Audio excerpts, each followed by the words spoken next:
Good morning, everyone.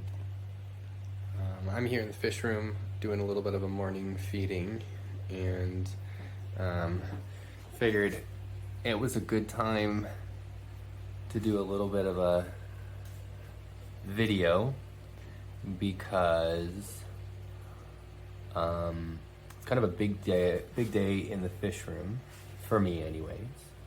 Had some moves that I made and changes and things that I'll talk about real quick, and then we've got some new residents that are coming in today. Actually, I made an order from, oh yeah, that glare is going to be fun.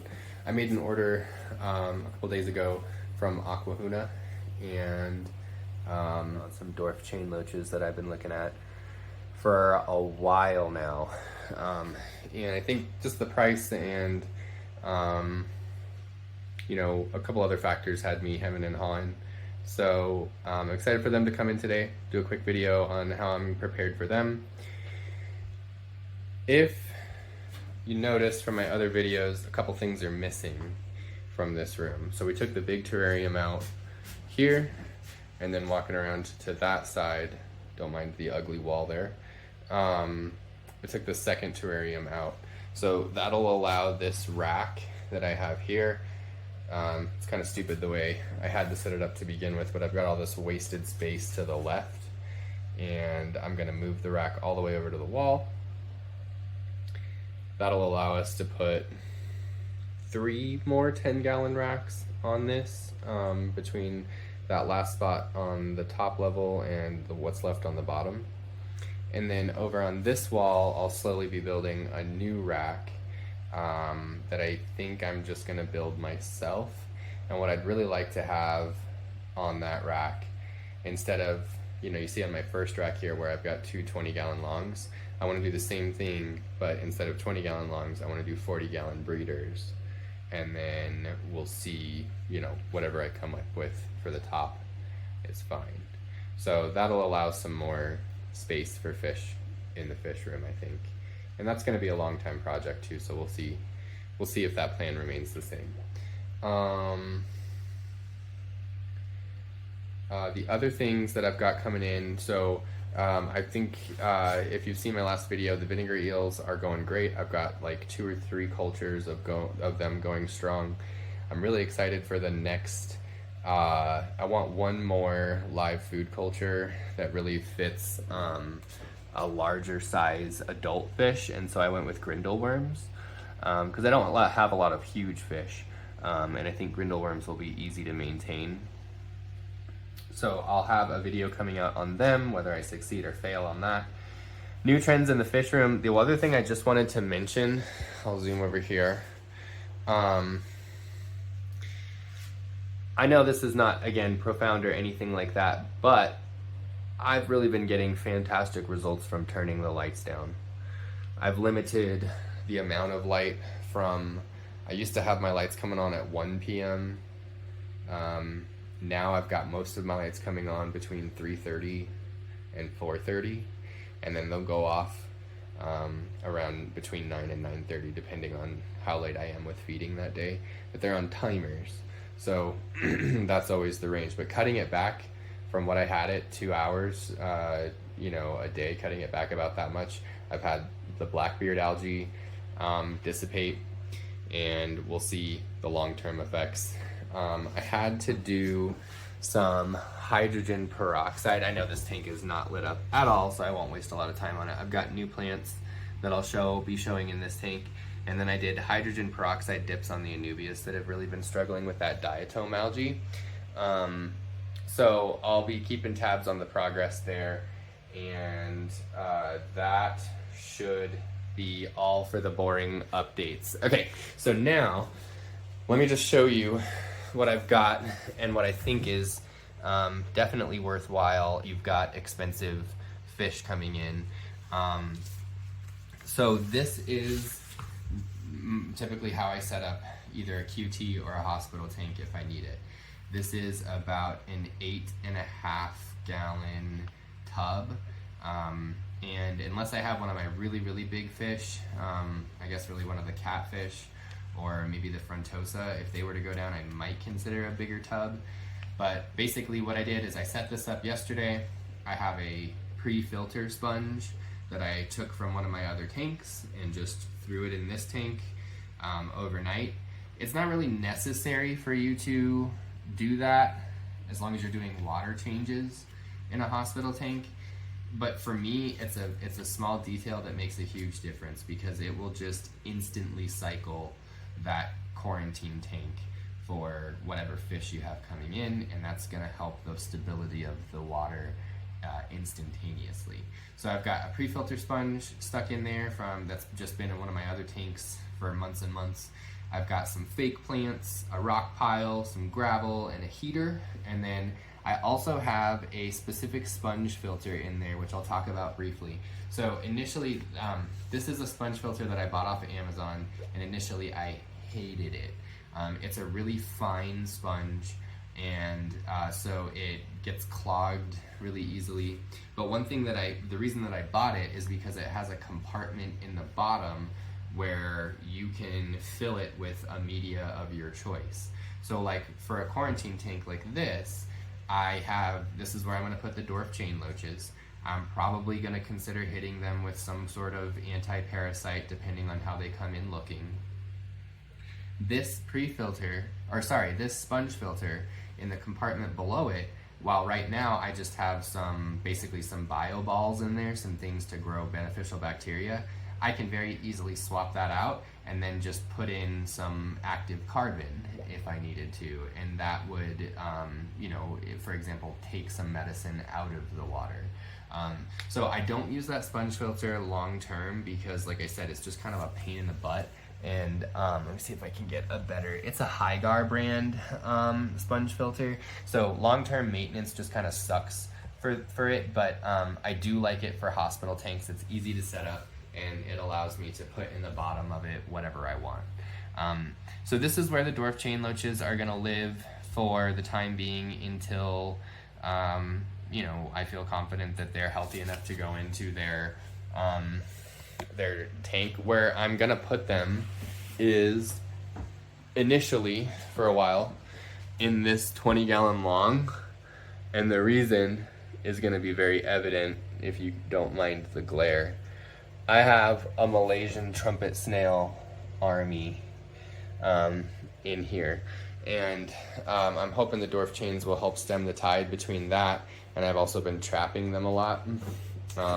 So that's where they're gonna go for a while. I also couldn't help myself in an order. You're already paying for shipping, right? So I have one of the last colors of Neocaridina that I really, really wanted coming in. So I have some orange Neocaridinas, and then I'll have, a couple strains of blue, a couple strains of red. I saved my yellow Neocaridina culture from the brink of extinction again, and now I'm back up to, I'd say, probably 30 or so, and tons of adults. So that population is about to explode.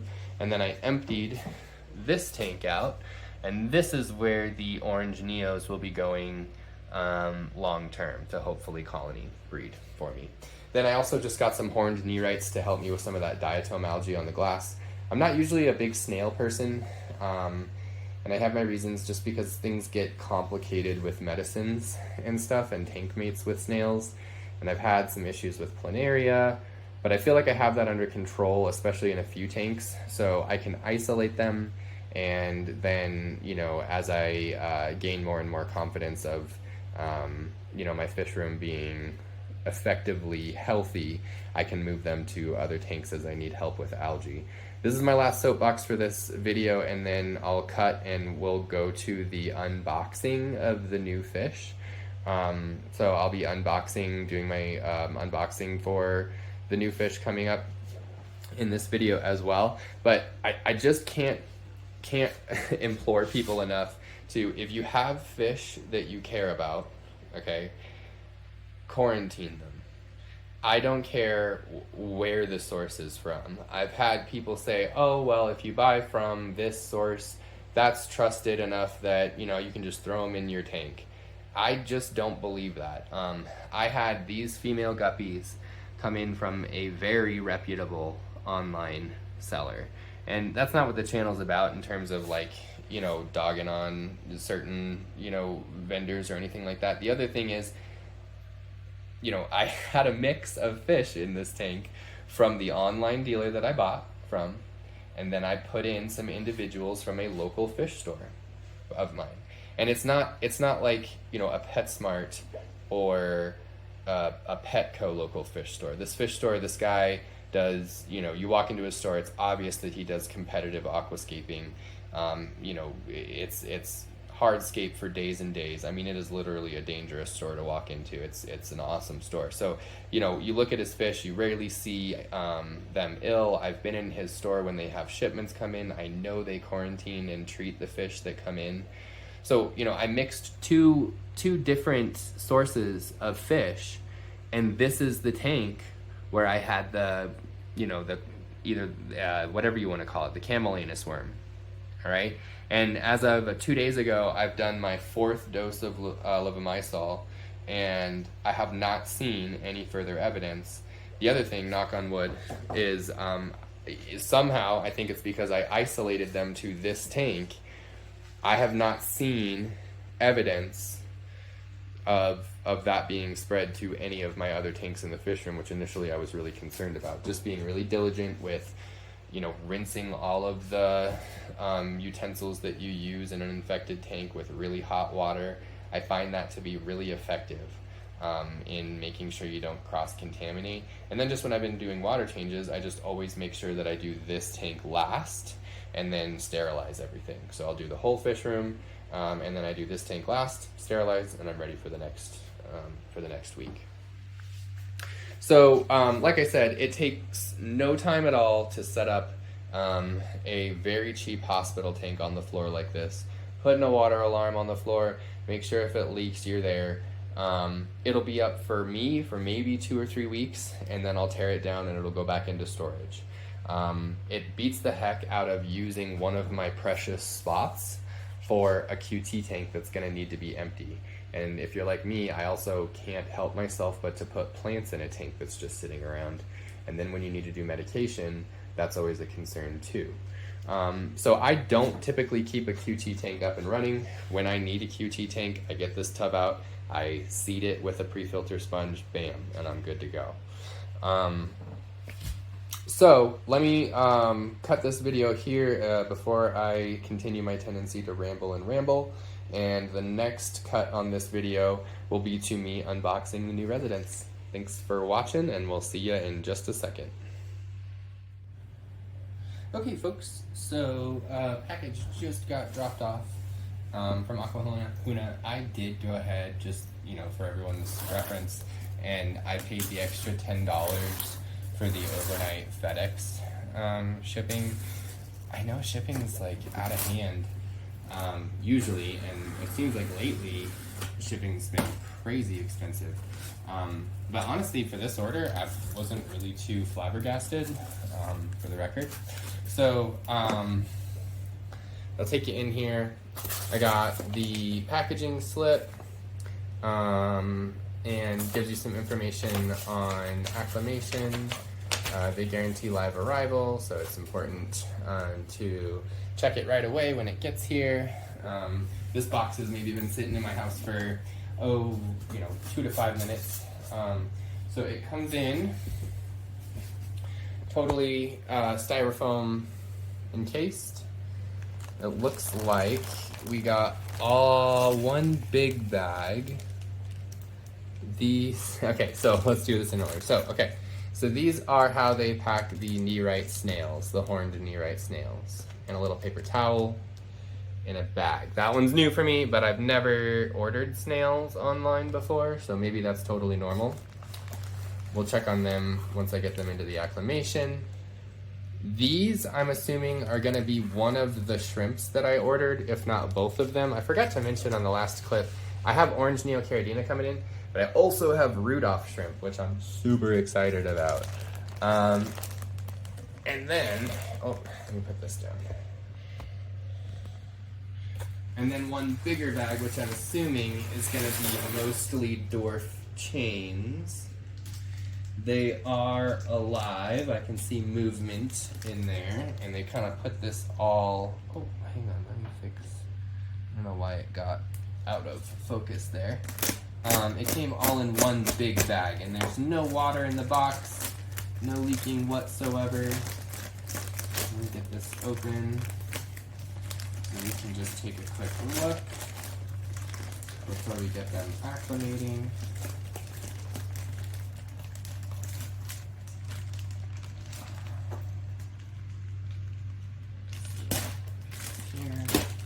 Okay, so that should be good enough. Okay, so in here we have, okay, so I was wrong. So these are the orange Neocaridina shrimp. You kind of see them moving around in there. They look good. They look great, actually. Set these aside. That other small package must be the Rudolph shrimp then. We'll see. So these are some Dwarf chain loaches, looking great. The water's a little yellow, so you know, I want to get these guys going ASAP. As far as acclimation goes, maybe we'll do it this way. I'll put these back in the box. Okay. And then these. Well, never mind. These are the Rudolph shrimp. So it's a mystery. That might just be the pack, the cold pack. That first one that came in. So there's the Rudolph shrimp. They're so uncolored you can't even see them. But they are moving around in there. So I'll get more footage for you guys. And here's the rest of the Dwarf chain. So I got 8 Dwarf chain loaches. 8 Dwarf chain loaches. I think 8 Rudolph shrimps. And then I think 8 orange Neocaridinas too. And 2 Neorites. So let me pause this video real quick, and the next time I pick up, it will be for once these guys are acclimating, and I can show you how that works. Okay, so we have the final chapter here for this video. We'll start over here with the Dwarf chains. So you can see what I have here is they are in this acclimation bucket. The water, when I opened the bags up, was stinky and yellow. And so what that tells you when you get that in is that likely there's probably a dead fish in there. And in this case there was. So I ordered 8 Dwarf chain loaches, and unfortunately one of them came in DOA. Aqua Huna, you know, they have a guaranteed live arrival, so I'll just reach out to them and likely be refunded. Although now that I'm seeing, here's the unfortunate DOA. All the other ones in there, you know, they vary a little bit in size. I have a cover on here because they're really, really active. So you can see them down in there. They're a decent size. There's a couple of really, really small ones in there. They do look healthy. They're even, you know, I've caught them a couple times trying to scale the walls of the bucket there. So because they came in such a stressed state, I'm probably gonna extend their drip period, maybe give them the better part of an hour dripping and draining the water, and dripping and draining and dripping, and then we'll slowly cycle them out of that water.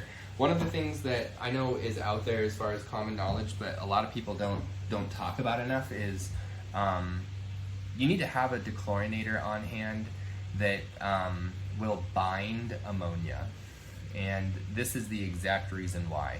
It's a temporary fix, but a lot of times I've heard people say when you have a fish come in and they're stressed and there's ammonia in the bag, just drop them in your tank. Yeah, that's better than making them stay in that nasty water longer. But if you just have some, I think it's called Amquil or Chem Prime, if you have any of those, there's probably a few other products out there too. Dump a little bit of that into the bag with the stinky water, and that's going to temporarily bind up the ammonia in the water, and could potentially save the fish in there. And it still allows you not to have to just dump them in brand new water. You can put them in their nasty water, bind up that ammonia, and drip and drain them out of it slowly. So that's the plan with the dwarf chain loaches. Got 7 out of 8 in, and yeah. I don't have the nerite snails to show you because this was new to me, and maybe it's just best practice for nerites, but they came in that paper towel, so I didn't actually have any water to acclimate them with. So unfortunately, they just got dumped into the 20-gallon tank upstairs, and I was gonna put them down here, but I realized I had forgot I put one of my assassin snails in this tank, and he must have burrowed, so I can't find him right now.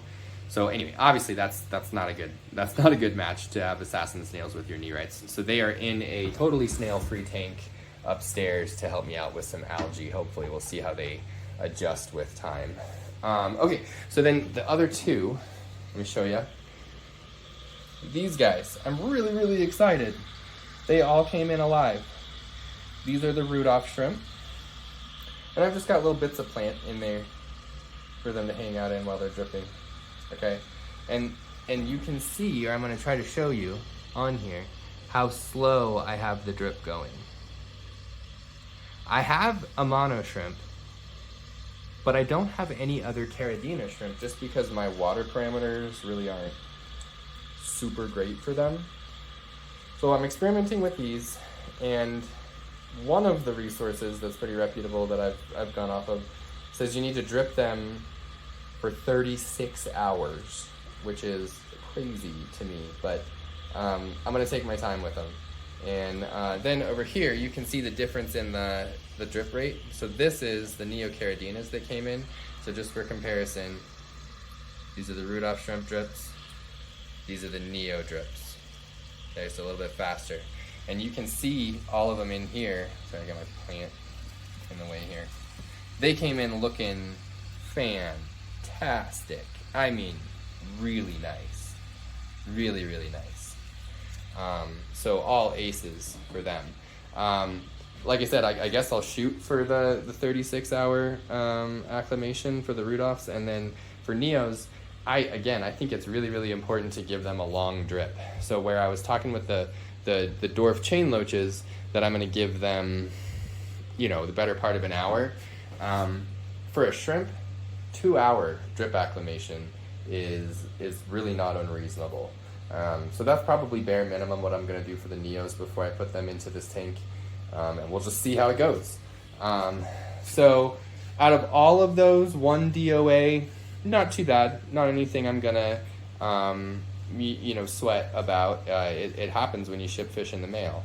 One of the things I think I am a little bit disappointed is that I did pay for the rushed shipping, and so these fish were probably in the mail for definitely less than 48 hours, and even then, the dwarf chain loaches, man, if they would have been in for any longer, it probably could have gone a lot worse for them. So I'll post an update video once I have these guys more well adjusted. I'll probably do at least one video of the dwarf chains in their hospital tank before they get into the permanent home. But this was the unboxing video for Aqua Huna.